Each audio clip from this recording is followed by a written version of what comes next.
Hi hello ಎಲ್ಲ ನನ್ನ G D S ಎಸ್ಪೆಂಡ್ಸ್ಗೆ ಜಿ ಡಿ ಎಸ್ ಅಂದರೆ ಏನು ಪೋಸ್ಟ್ ಆಫೀಸ್ ಗ್ರಾಮೀಣ ಡಾಕ್ ಸೇವಕ್ ಅಂತ ಹೇಳಿದ್ರೆ ಟೋಟಲಿ ಆಗಿ ನಿಮ್ಗೆ 44,000 ಅಧಿಕ ಹುದ್ದೆಗಳನ್ನ ಆಲ್ ಓವರ್ ಇಂಡಿಯಾದಲ್ಲಿ ಕಾಲ್ಫಾರ್ಮನ್ನು ಮಾಡಿದರು. ಓಕೆ, ಆ ಹುದ್ದೆಗಳಿಗೆ ಯಾರೆಲ್ಲ ಅರ್ಜಿಗಳನ್ನ ಹಾಕ್ಕೊಂಡಿದ್ರು ಅಂದ್ಕೊಡ್ರಿ. ಸೊ ಸಾಕಷ್ಟು ಜನ ಅಪ್ಲಿಕೇಶನನ್ನು ಹಾಕಿದಿರಿ. ಸೊ ಅದರ ಅಪ್ಡೇಟ್ಗಳನ್ನು ಸರಿಯಾಗಿ ನೋಡ್ತಾ ಇಲ್ಲ. ಸೊ ನಿನ್ನೆ ತಾನೇ ಒಂದು ನ್ಯೂಸ್ ಬರ್ತಾ ಇದೆ. ಆ ಅಪ್ಡೇಟ್ ಏನಪ್ಪ ಅಂತಂದ್ರೆ ಅದರಲ್ಲಿ ಏನೂ ಅಪ್ಡೇಟ್ ಇಲ್ಲ. ಓಕೆ, ಅದು ನ್ಯೂಸನ್ನು ನೋಡ್ಕೊಂಡು ಕೇಸಿಂದ ಎಲ್ಲರೂ ಕೂಡ ನಮ್ಗೆ ಕಮೆಂಟ್ ಮತ್ತು ಕಾಲ್ ಮಾಡ್ತಾಯಿದ್ರಿ. ಏನಪ್ಪ ಅಂತಂದ್ರೆ ಆ G D S post office ಹುದ್ದೆಗೆ ನಾವು ಅರ್ಜಿ ಹಾಕಿದ್ದೀವಿ, ಅದರ ಲಿಸ್ಟ್ ಇದ್ದರೆ ನಮ್ಗೆ ಸೆಂಡ್ ಮಾಡಿ ಅಂತೇಳಿ ಕೇಸಿಂದ ಸಾಕಷ್ಟು ಜನ ಅದ್ರ ಬಗ್ಗೆ ಮಾಹಿತಿಯನ್ನು ಕೇಳ್ತಾ ಇದ್ರಿ. ಓಕೆ, ನಾನು ಹೇಳ್ತಾ ಇದ್ದೀನಿ, ಕರೆಕ್ಟಾಗಿ ತಿಳಿದುಕೊಳ್ರಿ. ಪೋಸ್ಟ್ ಆಫೀಸ್ನಲ್ಲಿ ಯಾವುದೇ ಥರನಾದಂಥ ಅಪ್ಡೇಟ್ ಕೂಡ ಇನ್ನೂ ಬಂದಿರಲಿಲ್ಲ. ಓಕೆ, ನೀವೇನು ಅನ್ಕೋತಾ ಇದ್ದೀರಪ್ಪ ಅಂತಂದ್ರೆ 2024ರ ರಿಕ್ರೂಟ್ಮೆಂಟ್ ಏನಿದೆಯಲ್ಲ ಅದು ನಿಮ್ಗೆ ಮೊದಲಿಗೆ ಒಂಥರ ಏನೋ ನ್ಯೂಸ್ ಬರ್ತಾ ಇತ್ತು. ಏನಪ್ಪ ಅಂತಂದ್ರೆ ಆಗಸ್ಟ್ 15ಕ್ಕೆ ನಿಮ್ಮ ಲಿಸ್ಟನ್ನು ಬಿಡುಗಡೆ ಮಾಡ್ತಾರಾ ಅಂತೇಳಿ ಕೇಸಂದ ನಾವು ಕೂಡ ಅಂದ್ಕೊಂಡಿದ್ವಿ 15ನೇ ತಾರೀಕು ಬರಬಹುದು ಲಿಸ್ಟ್ ಅಂತೇಳಿ ಕೇಸಂದ. ಯಾವುದೇ ಥರನಂಥ ಲಿಸ್ಟ್ ಬರಲಿಲ್ಲ ಸ್ನೇಹಿತರೆ. ಓಕೆ, ಆ ಲಿಸ್ಟ್ ನೀವು ಎಲ್ಲರೂ ಕೂಡ ಗಾಬರಿ ಆಗಕ್ಕೆ ಹೋಗ್ಬೇಡ್ರಿ. ಇನ್ನೂ ಲಿಸ್ಟ್ ಬಿಟ್ಟಿಲ್ಲ. ಬಿಟ್ಟ ತಕ್ಷಣ ನಾನು ಪ್ರತಿಯೊಂದು ವಿಡಿಯೋನ ಮಾಡಿ ಹಾಕ್ತೀನಿ ಅಂತೇಳಿ ಕೇಸಂದ ನಾನು ನಿನ್ನೆ ತನಕ ವೇಟ್ ಮಾಡಿದೆ. 15 ಅಲ್ಲ, ಆಗಸ್ಟ್ 15ವರೆಗೆ ಬರ್ತಂತ ಏನೋ ನಾವು ಕೂಡ ಇಮ್ಯಾಜಿನೇಷನ್ ಮಾಡ್ಕೊಂಡಿದ್ವಿ. ಸೊ ಆ ಲಿಸ್ಟ್ ಬಂದ ಮೇಲೇ ವಿಡಿಯೋನ ಮಾಡಿದ್ರೆ ಆಗಿರುತ್ತೆ ಅಂತ ಕೇಸಂತ ಯಾವುದೇ ಥರನಂತ ವಿಡಿಯೋನ ಮಾಡಿರಲಿಲ್ಲ. ಓಕೆ, ಆ ಲಿಸ್ಟು ಬರಲಿಲ್ಲ ಸ್ನೇಹಿತರೆ. ಬರಲಾರ್ದಕ್ಕೋಸ್ಕರ ನಾನು ನಿನ್ನೆ ಆ G D S post office ವೆಬ್ಸೈಟ್ನಲ್ಲಿ ನಿಮ್ಗೆ ಚೆಕ್ ಮಾಡಿದೆ. ಸೊ ಈ ವೆಬ್ಸೈಟ್ನಲ್ಲಿ ಚೆಕ್ ಮಾಡ್ಕೊಂಡು ಕೇಸಂದ ಅದ್ರ ಡೀಟೇಲ್ ಆಗಿ ಏನಾದರೂ ಬಿಟ್ಟಿದ್ದಾರಾ, ಓಕೆ ಇಲ್ಲ ಅಂತೇಳಿ ಕೇಸಂದ ಸರಿಯಾಗಿ ನಾನು ಆ ವೆಬ್ಸೈಟ್ನಲ್ಲಿ ಚೆಕ್ ಮಾಡ್ಕೊಂಡೆ. ಯಾವುದೇ ಒಂದು ಅಪ್ಡೇಟ್ ಬಂದರೂ ಕೂಡ ಆಫಿಷಿಯಲ್ ವೆಬ್ಸೈಟ್ನಲ್ಲಿ ಬಂದೇ ಬರ್ತದೆ. ಓಕೆ, ನಾನು ಆಫಿಷಿಯಲ್ ವೆಬ್ಸೈಟಿಂದ ಚೆಕ್ ಮಾಡಿದರೆ ಅದರಲ್ಲಿ ಯಾವುದೇ ಥರನಾದಂಥ ಅಪ್ಡೇಟ್ ಕೂಡ ಇದಿರಲಿಲ್ಲ. ಎಲ್ಲರೂ ಕೂಡ ಗಾಬರಿ ಕೇಸಂದ ಆಗಸ್ಟ್ 15 ಅಲ್ಲ, ಓಕೆ ಲಿಸ್ಟ್ ಬಿಟ್ಟಿದ್ದಾರಾ ಅಂತೇಳಿ ಕೇಸಂದ ಸಾಕಷ್ಟು ಜನ ಡೌಟ್ ಇಟ್ಕೊಂಡು ಕೇಸಂದ ಏನೋ ಖುಷಿ ಕೂಡ ಆಗಿದ್ರಿ. ನಾವು ಕೂಡ ಅಂದ್ಕೊಂಡಿದ್ವಿ ಬರ್ತದೆ ಅಂತೇಳಿ ಕೇಸಂದ ನಿನ್ನೆ ನಾನು ಸಾಯಂಕಾಲ ಮಟ್ಟ ವೇಟ್ ಮಾಡಿದೆ. ಯಾವುದೇ ಥರನಾದಂಥ ಪೋಸ್ಟ್ ಆಫೀಸದ ಲಿಸ್ಟ್ ಬರಲಿಲ್ಲ. ಓಕೆ, ಲಿಸ್ಟ್ ಯಾವಾಗ ಬರ್ಬೋದು? ಈ ತಿಂಗಳು ಎಂಡಿಗೆ ಅಥವಾ ನಿಮ್ಮ ಲಿಸ್ಟನ್ನು ಬರುವ ಸಾಧ್ಯತೆ ಬಹಳ ಇದೆ. ಈ ತಿಂಗಳು ಎಂಡ್ ನೋಡಿದ್ರೆ ಲಿಸ್ಟ್ ಬರ್ತೈತಿ. ಸೊ ಲಿಸ್ಟ್ ಯಾವ ಥರ ಬರ್ತೈತಿ, ಎಷ್ಟೋ ಜನ ಅಂದ್ಕೊಂಡಿರ್ತೀವಿ ನಮ್ಮದು ಮೇಲು ಮತ್ತು ನಾರ್ಮಲ್ ಫೋನ್ಗೆ ಏನಾದರೂ ಮೆಸೇಜ್ ಬರ್ತದ ನಾವು ಸೆಲೆಕ್ಟ್ ಆಗಿದ್ದು. ಓಕೆ ಸ್ನೇಹಿತರೆ, ಬಂದರೂ ಬರ್ಬೋದು, ಬರೋಕ್ಕಿಲ್ಲ. ಯಾಕಂದರೆ ಟೆಕ್ನಿಕಲ್ ಇಶ್ಯೂ ಅಂತ ಯಾವುದೂ ಕೂಡ ಮಾಹಿತಿಗಳು ಕಡಿಮೆ ಅಪ್ಡೇಟ್ ಆಗಿ ಬರ್ತಿರ್ತಾವೆ.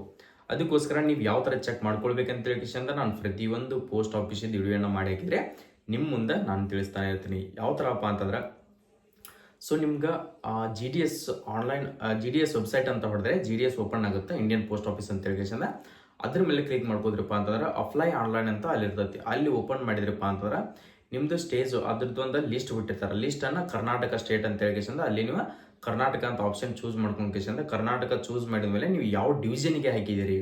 ಓಕೆ, ಬಾಗಲಕೋಟ, ಬಿಜಾಪುರ, ನೆಕ್ಸ್ಟ್ ಕಲಬುರ್ಗಿ, ಉಡುಪಿ, ತುಮಕೂರು, ಕೊಡಗು, ಈ ಥರ ನಿಮ್ಮ ಏನಿರ್ತಾವಲ್ಲ ಆ ಡಿವಿಷನ್ಗಳಿರ್ತಾವೆ. ಆ ಡಿವಿಷನ್ ಮೇಲೆ ಕ್ಲಿಕ್ ಮಾಡಿದರೆ ನಿಮ್ಮ PDF ಓಪನ್ ಆಗುತ್ತೆ. ಆ PDF ಓಪನ್ ಮಾಡಿದ್ದನ್ನು ನೀವು ಯಾವ ಥರ ನಿಮ್ಮ ಲಿಸ್ಟ್ ಟೋಟಲಿ ಬಹಳ ಪೇಜಸ್ ಇರ್ತಾವೆ. ಸೊ ಬಹಳ ನೇಮ್ಗಳಿರ್ತಾವೆ. ಸೊ ನಿಮ್ಗೆ ಅದೇನೂ ಗೊತ್ತಾಗ್ತಿರಲ್ಲ. ಯಾಕಂದ್ರೆ ಫಸ್ಟ್ ಅಟೆಂಪ್ಟ್ ಆಗಿರ್ತಿರಲ್ಲ, ನಿಮ್ಮ ಪರ್ಸೆಂಟೇಜ್ 98 96 ಆಲ್ಮೋಸ್ಟ್ ಅಲ್ಲಿ ಆಗಿರ್ತೈತಿ. ಕೊರೋನಾ ಬ್ಯಾಚಿಂಗಕ್ಕೆ ಆಲ್ಮೋಸ್ಟ್ ಅಲ್ಲಿ ಜಾಯ್ನ್ ಆಗಿದ್ದಾರೆ. ಇನ್ನಷ್ಟು ಜನ ಉಳಿದಿದ್ದಾರೆ, ಅವರು ಈ ಸರಿ ಜಾಯ್ನ್ ಆಗುವಂಥ ಸಾಧ್ಯತೆ ಬಹಳ ಇದೆ. ಓಕೆ, ನೇಮ್ ಸರ್ಚ್ ಮಾಡಿದ್ರು ಕೂಡ ಸಿಗಲಿಲ್ಲಪ್ಪ ಅಂತಂದರೆ ನಿಮ್ಗೆ ಅದರದ್ದೇ ಆದಂಥ ಸಪ್ರೇಟಾಗಿ PDF ಇರ್ತವೆ. ನೀವು ಎಲ್ಲನೂ PDF ಏನು ಮೊಬೈಲ್ನಲ್ಲಿ PDF ಓಪನ್ ಮಾಡ್ತಿರ್ತಾರಲ್ಲ ಆ ಆ್ಯಪ್ಗಳು ಕರೆಕ್ಟ್ ಇರೋದಿಲ್ಲ. ಆ ಆ್ಯಪ್ಗಳಲ್ಲಿ ಓನ್ಲಿ ವ್ಯೂ ಅಷ್ಟೇ ನೋಡೋಕೆ ಬರ್ತೈತಿ, ಸರ್ಚಿಂಗ ಬರೋದಿಲ್ಲ ಅಂಥ ಆ್ಯಪ್ಗಳಿರ್ತಾವೆ. ಸೊ ಸರ್ಚ್ ಮಾಡುವಂಥ ಆ್ಯಪ್ಗಳನ್ನು PDF ಆ್ಯಪನ್ನು ಡೌನ್ಲೋಡ್ ಮಾಡ್ಕೊಳ್ರಿ. ಓಕೆ, ನಿಮ್ಗೆ ಅಷ್ಟು ಕೂಡ ಗೊತ್ತಾಗಲಿಲ್ಲಪ್ಪ ಅಂತಂದರೆ ಸೊ ನಾನು ರಿಸಲ್ಟ್ ಬಂದ ತಕ್ಷಣವೇ ಅದರದ್ದೊಂದು ವಿಡಿಯೋನ ಮಾಡಿ ನೀವು ಯಾವ ಡಿವಿಷನ್ದು ಒಂದು ಇಂಪಾರ್ಟೆಂಟ್ ಆಗಿರ್ತಕ್ಕಂಥ ಒಂದು ಡಿವಿಷನನ್ನು ತೊಗೊಂಡು ಕೇಸಿಂದ ಸೊ ಯಾವ ಥರ ನೇಮನ್ನು ಸರ್ಚ್ ಮಾಡಬೇಕು. ನೀವು ಫೇಸ್ ತುಂಬ ಹುಡ್ಕೋತ ಹೋದರೆ 1 ಡೇ ಆಗೋದಿಲ್ಲ ನಿಮ್ಗೆ. ಅಂದ್ರೆ ನೇಮನ್ನು ಹುಡ್ಕೋತ ಹೋದ್ರಪ್ಪ ಅಂತಂದ್ರೆ 1 ದಿನ ಆದರೂ ಆಗೋದಿಲ್ಲ. ಅದಕ್ಕೋಸ್ಕರನೇ ನೀವು ಡೈರೆಕ್ಟಾಗಿ ನಿಮ್ಮ ನೇಮ್ ಅಥವಾ ನಿಮ್ಮ ಅಪ್ಲಿಕೇಶನ್ ಹಾಕಿರ್ತಿರಲ್ಲ ಆ ರಿಜಿಸ್ಟ್ರೇಷನ್ ನಂಬರನ್ನು ಸರ್ಚ್ ಮಾಡಿಬಿಟ್ರೆ ಡೈರೆಕ್ಟಾಗಿ ನಿಮ್ಮ ನೇಮು ಮತ್ತು ನಿಮ್ಮ ಪರ್ಸಂಟೇಜು, ನಿಮ್ಮ ಡೇಟ್ ಆಫ್ ಬರ್ತು ಡೈರೆಕ್ಟಾಗಿ ಶೋ ಆಗುತ್ತೆ. ಅದು ಯಾವ ಥರ ಶೋ ಆಗುತ್ತೆ ಅಂತೇಳಿ ಕೇಸಿಂದ ನಾನು ತಿಳಿಸ್ಕೊಡ್ತೀನಿ. ಸೊ ಆ ಲಿಸ್ಟನ್ನು ನೀವು ಸಡನ್ನಾಗಿ ಬಂದು 5 ನಿಮಿಷದಲ್ಲಿ ನೀವು ನೋಡ್ಕೊಳ್ಬೇಕು, ನೀವು ಸೆಲೆಕ್ಟ್ ಆಗಿದ್ದೀರಾ ಇಲ್ಲ. ಸೊ ಡಾಕ್ಯುಮೆಂಟ್ಸ್ಗಳನ್ನು ಏನೇನು ತೊಗೊಂಡು ಹೋಗಬೇಕು. ಡಾಕ್ಯುಮೆಂಟ್ನಲ್ಲಿ ಕೂಡ ಬಹಳ ಜನ ಫೇಲ್ ಮಾಡ್ತಾರೆ. ಫೇಲ್ ಆಗುವಕ್ಕಿಂತ ಮುಂಚೆನೇ ವಿಚಾರ ಮಾಡಿರಿ ಏನೇನೆಲ್ಲ ಡಾಕ್ಯುಮೆಂಟ್ಗಳು ಬೇಕಾಗ್ತವೆ, ಏನೇನೆಲ್ಲ ಕರೆಕ್ಷನ್ ಇರ್ತೈತಿ. SSLC ಮಾರ್ಕ್ಸ್ ಕಾರ್ಡು ಮತ್ತು ಆಧಾರ್ ಕಾರ್ಡು ಮತ್ತು ನಿಮ್ಮ ಕಾಸ್ಟ್ ಇನ್ಕಮ್ಮು ಅದರಲ್ಲಿ ಏನಾದರೂ ಮಿಸ್ಟೇಕ್ಸ್ ಇದ್ದರೆ ಈಗಲೇ ಚೆಕ್ ಮಾಡ್ಕೊಳ್ರಿ. ಅವೆಲ್ಲ ಚೆಕ್ ಮಾಡ್ಕೊಳ್ದು ಯಾವ ಥರ ಅಂತ ತಿಳ್ಕೇಶಂದ ಪ್ರತಿಯೊಂದು ಲಿಸ್ಟ್ ಬಿಟ್ಟ ತಕ್ಷಣ ನಿಮ್ಮ ಡಿವಿಷನ್ ಬಿಟ್ಟುಕೇಶಂದ ನಿಮ್ಮ ಡಿಸ್ಟಿಕ್ಕಿಗೆ ಯಾವ ಡಾಕ್ಯುಮೆಂಟ್ ವೆರಿಫಿಕೇಷನ್ ಡಿಸ್ಟಿಕನ್ನು ಕೊಟ್ಟಿದ್ರಲ್ಲ ಅಲ್ಲಿಗೆ ನಿಮ್ಮ ಡಾಕ್ಯುಮೆಂಟ್ ವೆರಿಫಿಕೇಷನ್ ಇರ್ತಾವೆ. ನೀವು ಹಾಕಿರ್ತಕ್ಕಂಥ ಡಿವಿಷನ್ಗೆ ನಿಮ್ಮ ಡಾಕ್ಯುಮೆಂಟ್ ವೆರಿಫಿಕೇಷನ್ ಬರೋದಿಲ್ಲ. ನಿಮ್ಗೊಂದು ಆಪ್ಷನ್ ಕೊಟ್ಟಿರ್ತಾರೆ, ಅದನ್ನು ಎಷ್ಟು ಜನ ಹಾಕ್ಕೊಂಡಿಲ್ಲ ಅನಿಸುತ್ತೆ, ನಿಮ್ಮ ನಿಯರೆಸ್ಟ್ ಆದಂಥ ಡಿಸ್ಟಿಕ್ಕಿಗೆ ಹಾಕ್ಕೊಡ್ರಿ ಅಂತ ಹೇಳ್ಕೇಶಂದ ಆಪ್ಷನ್ ಕೊಟ್ಟಿರ್ತಾರೆ. ಅದನ್ನು ಯಾರೂ ಕೂಡ ನೀವು ಅಪ್ಲೈ ಮಾಡಿಲ್ಲ ಅಂತ ಹೇಳ್ಕೇಶಂದ ನನಗೂ ಕೂಡ ಅನಿಸ್ತಾ ಇದೆ. ಸೊ ಅಪ್ಲೈ ಮಾಡ್ಕೊಂಡವ್ರಿಗೆ ನಿಮಗೆ ಅದೇ ಡಿಸ್ಟಿಕ್ಕಿಗೆ ನಿಮಗೆ ಡಾಕ್ಯುಮೆಂಟ್ ವೆರಿಫಿಕೇಷನ್ ಆಗ್ತೈತಿ.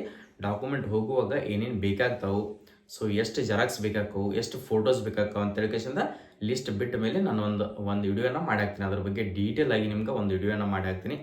ಸೊ ಯಾರಾದರೂ ನಮ್ಮ ವಿಡಿಯೋಗಳನ್ನ ಹೊಸದಾಗಿ ನೋಡ್ತಾ ಇದ್ರೆ, ಫಸ್ಟ್ ಟೈಮ್ ನೀವು ಯೂಟ್ಯೂಬ್ಗೆ ನಮ್ಮ ಜಾಯಿನ್ ಆಗಿದ್ದರೆ, ಸೊ ಡೈಲಿ ಅಪ್ಡೇಟ್ಗಳನ್ನು ಬರ್ತಾನೆ ಇರ್ತಾವೆ. ಇದೊಂದೇ ಅಂತಲ್ಲ, ನೀವು ಸ್ಟೇಟ್ ಗೌರ್ಮೆಂಟ್ ಆಗಿರಲಿ, ಸೆಂಟ್ರಲ್ ಗೌರ್ಮೆಂಟ್ ಆಗಿರಲಿ, ಪ್ರೈವೇಟ್ ಜಾಬ್ ಆಗಿರಲಿ, ಯಾವುದೇ ಒಂದು ನೀವು ಜಾಬಿಗೆ ಟ್ರೈ ಮಾಡ್ತಾಯಿದ್ರಿ, ಯಾವುದೇ ಒಂದು ನಮ್ಮದು ಎಜುಕೇಷನ್ ಮುಗಿದು ಕಾಂಪಿಟೇಟಿವ್ ಫೀಲ್ಡಿಗೆ ಇಳಿದಿದ್ದೀರಿ. ಸೊ SSLC ಮುಗಿದಿದೆ, ಈಗ ನಾನು ಫಸ್ಟ್ ಇಯರ್ ಇದ್ದೀನಿ. ಸೊ ನಾವೊಂದು ಸ್ಟೇಜ್ಗೆ ಹೋಗಬೇಕು ಅಂತ ನಿಮ್ಮ ಹತ್ರ ಏನಾದರೂ ಡ್ರೀಮ್ ಇದ್ದರೆ, ಸೊ ನೀವೇನಾದರೂ ಕನಸು ಕಟ್ಕೊಂಡಿದ್ರೆ ಕರೆಕ್ಟಾಗಿ ನಮ್ಮ ಯೂಟ್ಯೂಬ್ ಚಾನಲ್ಗೆ ಈಗಾಗಲೇ ಸಬ್ಸ್ಕ್ರೈಬರ್ ಅಂದರೆ ಜಾಯ್ನ್ ಆಗಿರಿ. ನೀವು ಜಾಯ್ನ್ ಆದರೆ ಸಾಕಷ್ಟು ಇನ್ಫಾರ್ಮೇಷನ್ಗಳನ್ನು ಬರ್ತಾನೆ ಇರ್ತಾವೆ. ಸೊ ಫಸ್ಟ್ ಆಫ್ ಆಲ್ ಜಾಬಿಗೆ ಹೋಗೋಕ್ಕಿಂತ ಮುಂಚೆ ಇನ್ಫಾರ್ಮೇಷನ್ ಮೋಸ್ಟ್ ಇಂಪಾರ್ಟೆಂಟ್ ಆಗಿರ್ತೈತಿ. ನಾನು ಹೇಳ್ತಿರೋದು ನಿಮ್ಗೆ ಏನೋ ಒಂಥರ ಅನಿಸ್ತಿರ್ಬೋದು, ಬಟ್ ಏಜ್ ಮುಗಿದ ಮೇಲೆ ನಿಮ್ಗೆ ಅನಿಸುತ್ತೆ, ಸೊ ನಾನು ಕೂಡ ಕರೆಕ್ಟಾಗಿ ಮಾಡಲಿಲ್ಲಲ್ಲ ಅಂತ ಹೇಳಿಕಿಂದ ಕರೆಕ್ಟಾಗಿ ತಿಳಿದುಕೊಡ್ರಿ. ಇದೇ ಒಂದೇ ಅಂತಲ್ಲ, ಸಾಕಷ್ಟು SSLC ಮುಗಿದ್ರೆ ಹಿಡಿದ ನಿಮ್ಗೆ ಡಬಲ್ ಡಿಗ್ರಿವರೆಗೂ ಯಾವುದೇ ಒಂದು ಜಾಬ್ ನೋಟಿಫಿಕೇಶನ್ ಆದರೆ ಅದ್ರ ಮಾಹಿತಿಯನ್ನು ನಾನು ಕೊಡ್ತಾನೆ ಇರ್ತೀನಿ. ಯಾರು ಡೌಟನ್ನು ಇಟ್ಕೊಳ್ಬೇಡ್ರಿ. ಅದು ಹಿಂದಿ ಒಳಗಾದರೂ ಇರಲಿ, ಇಂಗ್ಲೀಷ್ ಒಳಗಾದ್ರೂ ಇರಲಿ ನೋಟಿಫಿಕೇಶನ್, ಬಟ್ ನಿಮಗೆ ಅರ್ಥ ಆಗಬೇಕಲ್ಲ, ಆ ಮಾಹಿತಿಯನ್ನು ಕೊಡೋಕೆ ನಾನು ಇರ್ತೀನಿ ಸ್ನೇಹಿತರೆ. ಸೊ ನಿಮ್ಮ ಜೊತೆ ಎನಿ ಟೈಮ್ ನಾನು ಸಪೋರ್ಟ್ ಇರ್ತೀನಿ. ಏನೋ ಡೌಟ್ಸ್ಗಳಿದ್ರು ಕೂಡ ಕಮೆಂಟ್ ಸೆಕ್ಷನ್ದಲ್ಲಿ ಕಮೆಂಟನ್ನು ಹಾಕ್ಕೊಳ್ರಿ, ನಾನು ಅದಕ್ಕೆ ರಿಪ್ಲೈ ಕೂಡ ಕೊಡ್ತೀನಿ. ಓಕೆ, ಮುಜುಗರ ಆಗ್ತಿದೆಯಾ, ನಮ್ಮ ಇನ್ಸ್ಟಾಗ್ರಾಮ್ ಐಡಿ ಕೆಳಗಡೆ ಡಿಸ್ಕ್ರಿಪ್ಷನ್ ಬಾಕ್ಸಲ್ಲಿ ಇನ್ಸ್ಟಾಗ್ರಾಮ್ ಐಡಿ ಕೊಟ್ಟಿರ್ತೀನಿ, HSA ಪ್ಯಾರಾಮೀಟರ್. ಅಲ್ಲಿ ಕೂಡ ನೀವು ಮೆಸೇಜ್ ಮಾಡಿಕೊಡ್ರಿ, ಅಲ್ಲಿ ಕೂಡ ನಾನು ರಿಪ್ಲೈ ಮಾಡಲಿಲ್ಲ ಅಂತ ಹೇಳಿ ಬೇಜಾರಾಗಬೇಡ್ರಿ, ಮಾಡ್ತೀನಿ ಒಟ್ಟು. ಅಲ್ಲಿ ಕೂಡ ನೀವು ಮಾಡಿಕೊಡ್ರಿ. ಅದ್ರ ಬಗ್ಗೆ ಸಾಕಷ್ಟು ಅಪ್ಡೇಟ್ಗಳನ್ನು ಬರ್ತಾನೆ ಇರ್ತಾವೆ. ಆ ಅಪ್ಡೇಟ್ಗಳನ್ನು ತಿಳಿಸ್ತೀನಿ ಸ್ನೇಹಿತರೆ. ಓಕೆನಾ? ನಮ್ಮ ವಿಡಿಯೋಗಳು ನಿಮಗೆ ಸರಿ ಅನಿಸಿದರೆ, ಇಷ್ಟ ಆಗಿದ್ದರೆ, ಸೊ ಚಲೋ ಅನಿಸಿದರೆ ಮಾತ್ರ ನಮ್ಮ ಯೂಟ್ಯೂಬ್ ಚಾನಲ್ಗೆ ಲೈಕ್ ಮಾಡಿ. ಈ ವಿಡಿಯೋನ ಪ್ರತಿಯೊಬ್ಬರಿಗೆ ನಿಮ್ಮ ಸ್ನೇಹಿತರಿಗೂ ಕೂಡ ಶೇರ್ ಮಾಡಿ ಸ್ನೇಹಿತರೆ. ಯಾಕಂದರೆ ಅವ್ರಿಗೂ ಕೂಡ ಯೂಸ್ಫುಲ್ ಆಗಲಿ, ಅವ್ರಿಗೂ ಕೂಡ ಹೆಲ್ಪ್ಫುಲ್ ಆಗುತ್ತೆ. ಸಾಕಷ್ಟು ಇನ್ಫಾರ್ಮೇಷನ್ಗಳು ಅವ್ರಿಗೂ ಕೂಡ ತಿಳ್ಕೊಳ್ಳಿ. ಓಕೆ, ಕೆಳಗಡೆ ಕಾಣ್ತಿದೆ ನೋಡಿ ರೈಟ್ ಸೈಡ್ಗೆ ಸಬ್ಸ್ಕ್ರೈಬ್ ಬಟನ್ ಈಗಾಗಲೇ ಒತ್ಕೊಡ್ರಿ. ರೈಟ್ ಸೈಡ್ಗೆ ಏನು ಕಾಣ್ತಿದೆಯಲ್ಲ ಸಬ್ಸ್ಕ್ರೈಬ್ ಬಟನ್ ಒತ್ಕೊಂಡ್ರೆ ಮಾತ್ರ ನಿಮಗೆ ಇನ್ಫಾರ್ಮೇಷನ್ಗಳು ಬರ್ತಿರ್ತಾವೆ. ಓಕೆ, ನೆಕ್ಸ್ಟ್ ವಿಡಿಯೋದಲ್ಲಿ ಬರೋಣ ಸ್ನೇಹಿತರೆ.